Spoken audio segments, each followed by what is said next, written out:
क्या आप जानते हैं दोस्तों, डेली लाइफ में हम बहुत सारी ऐसी एक्टिविटीज़ को देखते हैं, जैसे फिशिंग हो गया, farming, forestry, hunting, mining, trading, manufacturing, supplying, selling, buying and services. ये सारी एक्टिविटीज़ हो गई।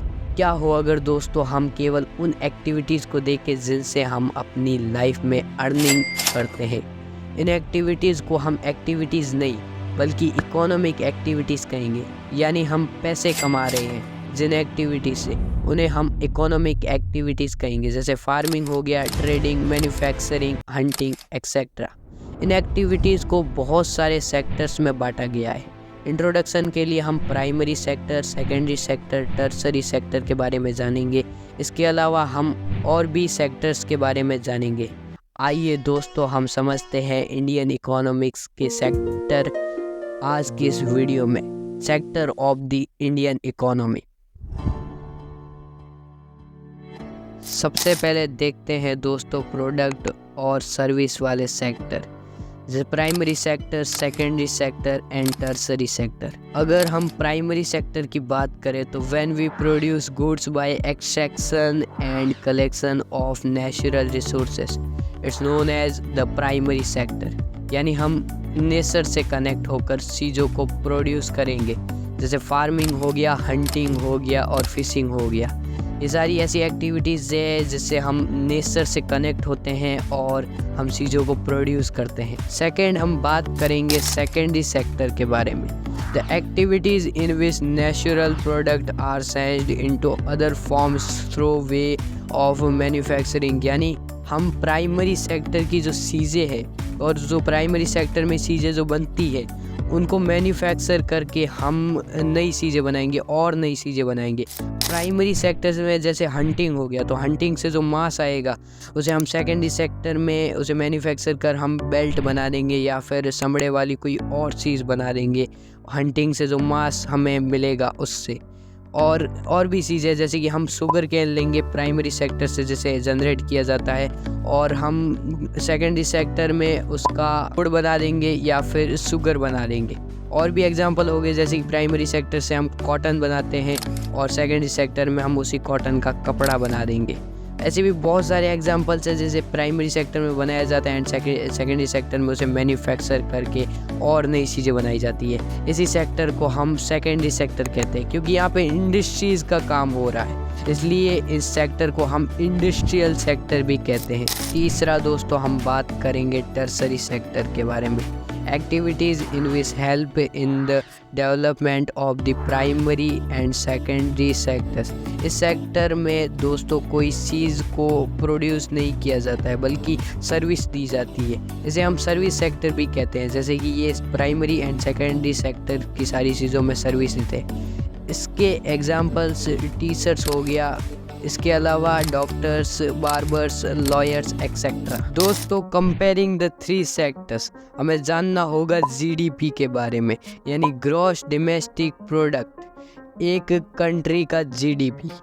The value of final goods of services produced in each sector during a particular year provides the total production of the sector for that year. यानी कि किसी particular year में final goods of services की sector में value. Year 1973 to 74 में सबसे ज़्यादा emerged sector था जीडीपी के मामले में, वो था primary sector. In year 2013 to 14 में सबसे ज़्यादा इमर्ज्ड सेक्टर जीडीपी के मामले में था, वो था टर्सरी सेक्टर।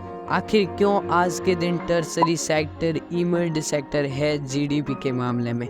इसका रीज़न ये है दोस्तों कि लोग डिमांड कर रहे हैं सर्विसेज की, यानी कि टर्सरी सेक्टर की, जैसे शॉपिंग हो गया। इसके अलावा प्राइवेट हॉस्पिटल्स की डिमांड हो रही है, प्राइवेट स्कूल्स हो गया एक्सेट्रा की डिमांड हो रही है, जिससे टर्सरी सेक्टर बहुत ज़्यादा इमर्ज्ड सेक्टर है आज के दिन। दोस्तों, अगर हम अनएम्प्लॉयमेंट की बात करें तो एक बहुत ही ज़्यादा बड़ी प्रॉब्लम आती है डिसगाइड अनएम्प्लॉयमेंट की।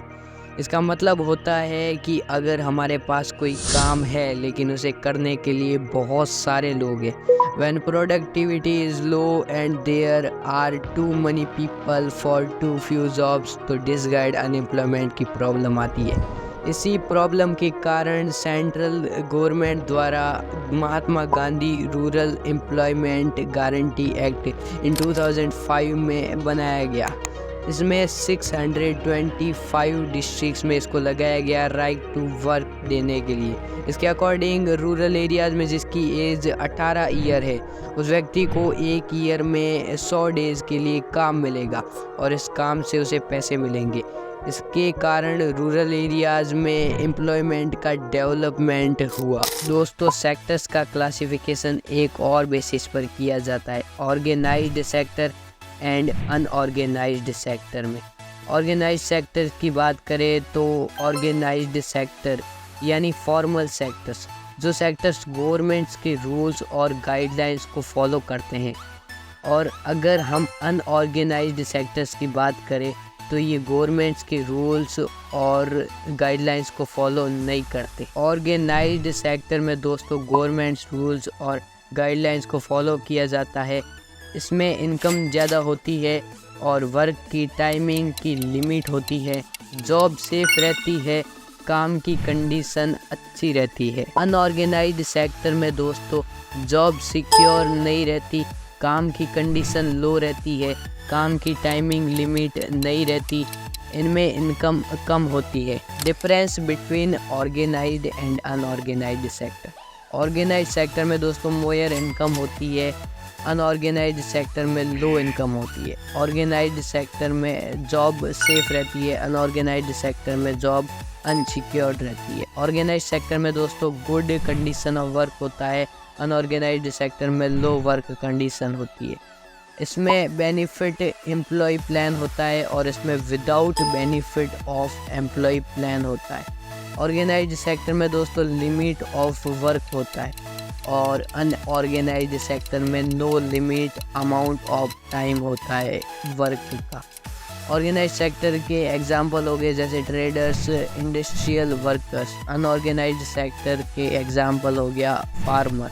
Classifications of sectors basis of ownership. हम दो भागों में डिवाइड करते हैं, public sector and private sector.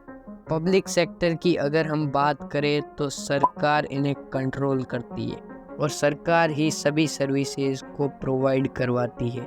इसका गोल होता है कि ज़्यादा से ज़्यादा एम्प्लॉयमेंट हो, इसमें सिक्योरिटी एम्प्लॉयमेंट दिया जाता है। सेकेंड हम बात करेंगे दोस्तों प्राइवेट सेक्टर की। इस सेक्टर में दोस्तों अनसिक्योरिटी ऑफ एम्प्लॉयमेंट मिलता है।